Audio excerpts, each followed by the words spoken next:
এখানে বেশি জ্ঞানী হলেও চলবে না, বেশি ভক্ত হলেও চলবে না। নিছক জ্ঞানের আলোচনায় তোমাদের হৃদয় শুষ্ক হয়ে ওঠে, তোমরা অভিমানে উদ্ধত হয়ে ওঠো। অনেকবার আমি এর প্রমাণও পেয়েছি।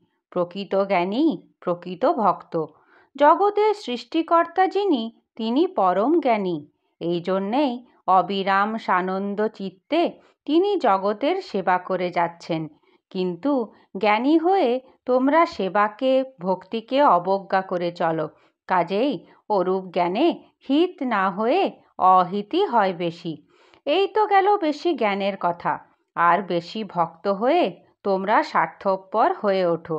সেবার সুযোগে নিজের স্বার্থসিদ্ধির পথই বেশি করে আবিষ্কার করবার চেষ্টায় নিরত হও।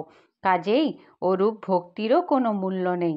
সহজ কথায় বলতে গেলে কোনো কিছুরই বাড়াবাড়ি ভালো নয়।